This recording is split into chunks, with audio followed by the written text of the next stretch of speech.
स्वागत आहे icon steel प्रस्तुत बिल्ड आयकॉन या उपक्रमामध्ये. आणि आज आपल्यासोबत आहेत इंजिनियर सौरभ शिंदे.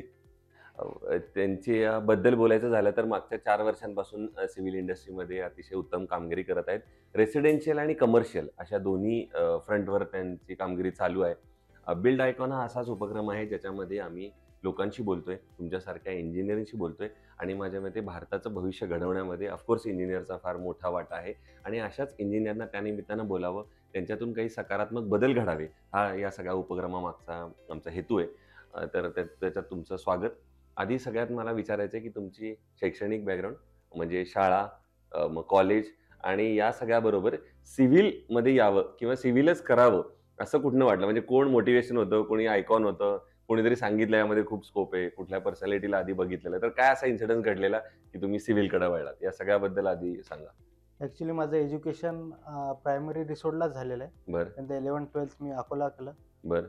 आणि त्यानंतर मी माझं इंजिनिअरिंग BNCV पुसदला झालेलं आहे. ओके. त्यानंतर मी कॉलेज झाल्यानंतर पुण्यालाही संजय काकडे ग्रुपला मी अच्छा. याला होतो, बरं. क्लायंटकडून जॉबसाठी होतो. Very good. त्यानंतर मग मी नागपूरला शिफ्ट झालो. बरं. नागपूरला एका आर्किटेक्चरकडे मी वर्क केलं आणि त्यानंतर जवळपास कोरोना लागला आलं. आणि त्यानंतर मी परत इथे प्रॉपर वाशिमला वर्क केलं. बरोबर. 2 वर्ष होतो मी व्हेरी गुड. आणि त्यानंतर मग माझी स्वतःची फर्म मी रिसोडला सुरू केली. बरोबर.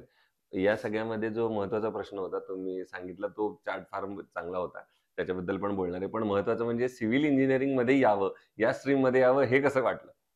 ॲक्च्युली सिव्हिल इंजिनिअरचा हा म्हणजे नवीन फ्युचरसाठी खूप त्यांचा मोठा रोल आहे. बरोबर. आणि माझी एक इच्छा होती की आपण त्यामध्ये काहीतरी करावं. अच्छा. Very good. त्यासाठी मग मग मी तुम्ही सिव्हिल इंजिनिअरिंग मध्ये निवडलं. आला. Very good. पण मग पहिल्यांदा नोकरी केली आणि मग त्याच्यानंतर आर्किटेक्ट म्हणजे अर्थात दोन्ही फ्रंटवर तुम्हाला दोन्ही. चांगला एक्सपिरियन्स मिळाला. सिव्हिल लाईन मध्ये पण मिळाला, आर्किटेक्ट पण मिळाला आणि आता तुम्ही स्वतःची फर्म केली.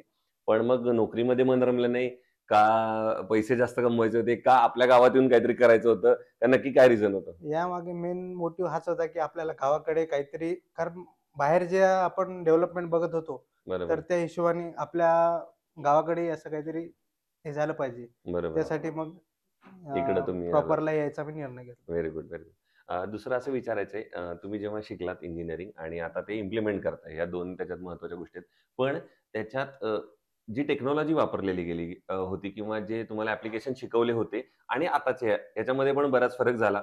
आता बरीच नवीन नवीन सॉफ्टवेअर्स आली. तर या संदर्भात काय सांगाल? हे ट्रान्झिशन कसं आहे टेक्नॉलॉजीचं? आता सध्याच्या काळामध्ये टेक्नॉलॉजी एवढी ऍडव्हान्स आहे. बरोबर. पहिले आम्ही जे ड्रॉइंग्स वगैरे होत्या हे हाताने तयार करायचो. हो हो. आता पूर्ण ऑटोकॅड सॉफ्टवेअर वगैरे सर्व आलंय. बरोबर. त्याच्यामुळं ऍडव्हान्स भरपूर आणि आजच्या काळात AI सारखे पण फीचर्स मुळे प्लान्स वगैरे. बरोबर. त्याच्यात बघून बोला. AI सारखे तंत्रज्ञान सुद्धा तुम्ही वापरताय? आता वाशिम सारख्या ठिकाणी त्याचा कितपत उपयोग होतो किंवा? उपयोग म्हणजे सध्या एवढं नाही, ऍडव्हान्स नाहीये. बरोबर. पण नवीन नवीन त्याचे येत आहेत आहेत. नवीन पुढचे फीचर्स.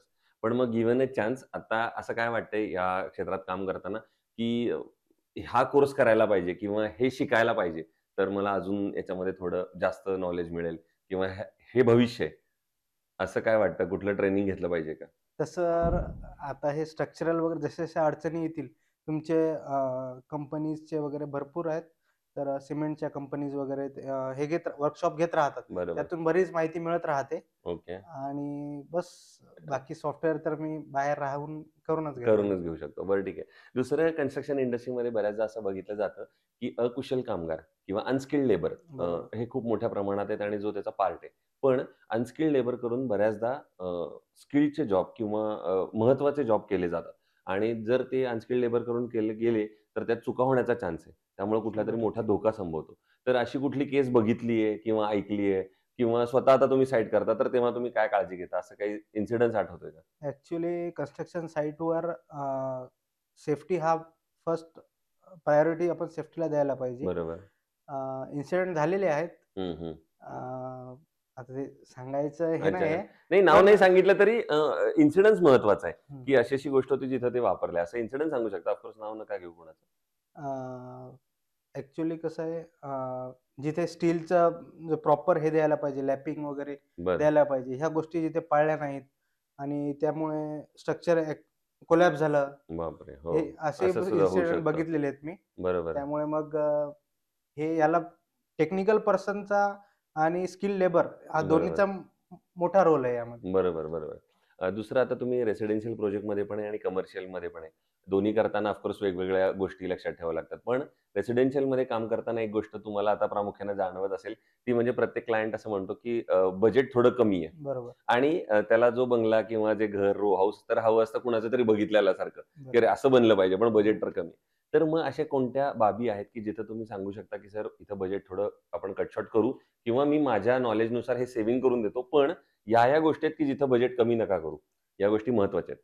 ॲक्चुअली अशा गोष्टी म्हणजे स्ट्रक्चरल ज्या गोष्टी आहेत, हो, त्या तर आपल्याला म्हणजे जे रिक्वायरमेंट आहेत ते तर करावंच लागेल. बरोबर, बाकी क्वालिटीमध्ये कॉम्प्रोमाईज नाही होणार यामुळे. बरोबर. आर-सी-सी जे स्ट्रक्चर आहेत हं, हं. त्यामध्ये. बाकी पण अशा काही टिप्स वगैरे सांगू शकताल का कन्स्ट्रक्शन करताना, की या टिप्स महत्त्वाच्या फॉलो केल्या पाहिजेत ॲट लीस्ट, की क्वालिटी असेल, त्याच्या टाईमली डिलिव्हरीसाठी असेल किंवा कॉस्ट कटिंगसाठी असेल, अशी एखादी टिप जी तुम्हाला वाटते आणि ते तुम्ही फॉलो करता, की अरे हां, मी असं करतो म्हणजे जेणेकरून त्यातनं क्वालिटी कॉम्प्रोमाईज होत नाही. यामध्ये ॲक्चुअली सगळ्यात मेन रोल म्हणजे मॅनेजमेंटही करतं बरोबर. आणि बाकी असं हे नाही. पण मॅनेजमेंट ऑफकोर्स मॅनेजमेंट महत्त्वाची आहे. कारण ती मॅनेजमेंट असेल तर कारण हे टीमवर्क आहे ऑफकोर्स बरोबर, आणि त्याच्यावर असा कोणतरी एक मॅनेजर लागेल ऑफकोर्स, बरोबर. की जो तुमच्यासारखा उच्च शिक्षित आहे आणि जो हे सगळं करू शकेल. दुसरं तुम्ही आता कमर्शियल प्रोजेक्ट्स पण करताय, रेसिडेन्शियल पण करताय. पण स्थानिक स्वराज्य संस्था असतील किंवा शासकीय असतील हं. कामं, त्याच्यात कधी काही करण्याचा प्रयत्न केलाय का? किंवा काही त्याच्याबरोबर कामाचा अनुभव पहिला? नाही मी तसं कुठे हे केलंय नाही. केलेलं नाही. नाही. बरं.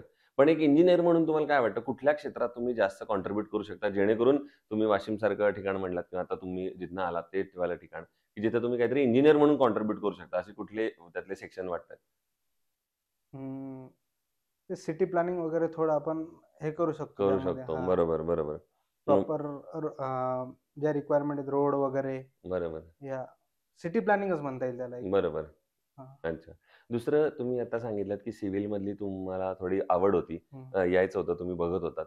पण आता जी पुढची मुलं येतात, अर्थात मी मुलं नाही म्हणणार कारण तुम्ही स्वतःही यंग आहात.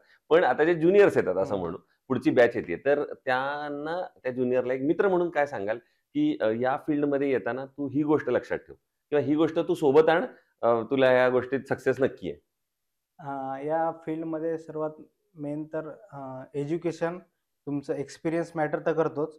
पण मग पुढचा प्रश्न लगेच माझा असा आहे, की जर एक्सपिरियन्स महत्त्वाचा असेल, तर तुम्ही सुद्धा पहिला प्रोजेक्ट केलाय त्याबद्दल पण मला सांगा, की आपण शिकून नुकते बाहेर आलेलो असतो. बरोबर, पहिला प्रोजेक्ट आपल्याला मिळण्यासाठी आपण प्रयत्न करत असतो. बरोबर. पण तो कस्टमर म्हणत असतो, की तुमच्याकडे एक्सपिरियन्स नाही म्हणून मला काम द्यायचं नाही आणि हां. काम नाही म्हणून एक्सपिरियन्स नाही. नाही मग अशा अशा सिच्युएशनमध्ये काय करतो आपण, जे जवळचे असतात ना, अच्छा. त्यांच्याकडून एखाद्या वेळेस स्टार्टिंगसाठी कारण बाहेरचा व्यक्ती एकदम आपल्यावर विश्वास ठेवत नाही. बरोबर, मग त्यासाठी जवळचाच एखाद्याला हे करून आपल्याला सुरुवात करावी लागते बरोबर. आणि तसं समोर जावं लागतं. तर मग तुमची सुरुवात कशी होती? पहिला प्रोजेक्ट काही आठवतोय का? किंवा तो कसा मिळाला? किंवा कुठून सुरुवात केली? स्वतःचा इंडिव्हिज्युअल पहिला प्रोजेक्ट असा? ॲक्चुअली मी बाहेर प्रॅक्टिस केल्यामुळे मला एवढं हार्ड गेलं नाही, कारण ज्या बरोबर. बेसिक गोष्टी होत्या त्या माझ्या क्लिअर होत्या. बरं. त्यामुळे मला एवढं काही हार्ड गेलं नाही. बरोबर, बरोबर. पण दुसरं जेव्हा तुम्ही आधी सांगितलत, की तुम्ही पुण्यामध्ये पण काम केलेलं आहे, वेगवेगळ्या प्रोजेक्ट्सवर काम केलंय आणि नंतर स्वतःची आता कन्सल्टन्सी फर्म सुरू केली. असं कधी झालंय का, की एखादा काम करताना अडचण आली, एखादा प्रॉब्लेम वाटला, अरे याचं सोल्युशनच मला माहीत नाहीये आणि मग कुणाची तरी मदत घ्यावी लागली किंवा असं केलं, तर असं काही असा काही इन्सिडन्स आठवतोय का? अशा बऱ्याच आहेत. आता पण एखादा असा चांगला, की ज्याच्यातनं खरंच आपल्याला मिळालं, अरे हे मला नवीन शिकायला मिळालं यातनं. इथे आता माझे सर्व सीनियर्सच आहेत. जवळपास वाशिमला बरोबर. हं. 20 प्लस जण आहेत, जे माझ्या कॉलेजला पास आउट आहेत आणि इथे करंटली वर्किंगमध्ये आहेत. बरोबर. तर काही अडचण असली तर ते आम्हाला बिनधास्त सपोर्ट. अच्छा. सो तुम्ही बिनधास्त सीनियरला फोन पण हो, करता हो. काही अशा अडचण वेळेला, हो. की काही असं मनात आणत नाही, नाही काय आणि काहीच तेही असं आणत नाहीत, की ते "अरे मी तर कॉम्पिटिटर हो, आहे हो, तुझा हो. आणि कसं नाही, नाही. सांगेल?" बिलकुल नाही, बिलकुल नाही. अच्छा, ते तुम्हाला फुल सपोर्ट हो, करतात. फुल सपोर्ट. बट दुसरं कन्स्ट्रक्शन करताना प्लॅन अतिशय महत्त्वाचा असतो. बरोबर. कारण त्याच्यावरच तर पूर्ण सर्व कन्स्ट्रक्शन बेसिक. होणार असतं हां. प्लॅनवर. तर पण बऱ्याचदा नंतर असं होतं रेसिडेन्शियलमध्ये, की थोड्या प्लॅनमध्ये चेंजेस होतात. हं. तो कस्टमर सांगतो, "नाही, असं नाही, असं हवंय" वगैरे. बरोबर. तर ही प्लॅनिंगची स्टेज किंवा प्लॅन किती महत्वाचा आहे आणि त्याला तर कसं वेटेज देता, कसं काम करता प्लॅनसोबत? ॲक्चुअली प्लॅनिंग हा विषय तुमची जागा हं, आणि क्लायंटच्या रिक्वायरमेंट यावर डिपेंड करतं. बरोबर. आणि नंतर जेव्हा प्लॅनिंग असा चेंजेस वगैरे काही करायचं काम पडलं, हं, हं. तर थोडंसं कॉम्प्रोमाईज करता येईल समजा. बरोबर. हां.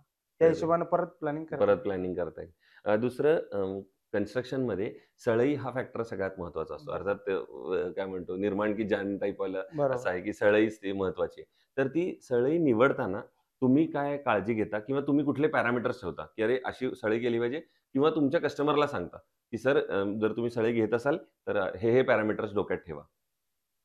ॲक्चुअली सळई घेताना त्याचा आपण ग्रेड चेक करतो बरं.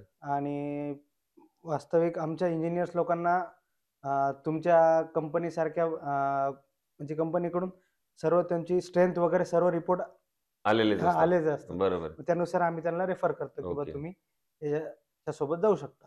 सो ते रिपोर्ट्स त्यातले किंवा त्यातले जे पॅरामीटर्स दिले ते सगळ्यात असं महत्त्वाचे आहेत. सर्वात कुठली महत्त्वाचं. स्टील हां. निवडताना. दुसरं आयकॉन स्टील बरोबर यापूर्वी तुम्ही कधी काम केलं आहे का? का कुठे आयकॉन स्टील वापरलंय का? तुमच्या कुठल्या प्रोजेक्ट वापरलंय. वापरलंय. हां. ठीक आहे. तर मग तुमचा अनुभव कसा होता? आयकॉन स्टील स्टील म्हणून पण आणि त्यांचे इतर म्हणजे त्यांची डिलिव्हरी असेल, त्यांची कॉस्ट असेल, त्यांची टाईमली हे असेल, सर्व्हिस असेल, या सगळ्याबद्दल काय सांगाल? आयकॉन स्टील बद्दल सांगायचं असं झालं तर आयकॉन स्टीलची क्वालिटी वगैरे यात काही विषयच नाहीये बरोबर. आणि कॉस्टही त्या प्रमाणात व्यवस्थित आहे ओके. आणि बाकी काय असं चालू आहे. बरोबर, ठीक आहे. पण हे तुम्ही मनातलं सांगितलं ते हां. फार महत्वाचं आहे. म्हणून मी मगाशी पण बोललो, की जेवढं आपण प्रिपेअर्ड नसतो तेव्हा हां, आपण उलट मनातनं येतं आणि हे हां. सगळं तुमच्या मनातनं आलं. सो हे होते इंजिनिअर सौरभ शिंदे, ज्यांनी नुकत्याच या क्षेत्रामध्ये आपले पाय रोवायला सुरुवात केली असं. पण हे पाय रोवताना सुद्धा त्यांनी एक लक्षात ठेवलेलं आहे महत्वाचं ते म्हणजे कधीही आपण आयुष्यात अडलो, कुठलाही प्रॉब्लेम आला तर बिनधास्त आपल्या सीनियरला विचारा. ते सगळे आपल्याला मदत करण्यासाठी असतात आणि हाच अनुभव घेऊन हा आत्मविश्वास घेऊन ते या इंडस्ट्रीत पुढे चाललेत. अनेक रेसिडेन्शियल, कमर्शियल प्रोजेक्ट त्यांनी पूर्ण केले. सो येणाऱ्या आगामी काळात तुमच्याकडून असेच उत्तमोत्तम चांगले प्रोजेक्ट्स घडोत. आयकॉन स्टील तुमच्यासोबत आहे आणि भविष्यात सुद्धा राहील.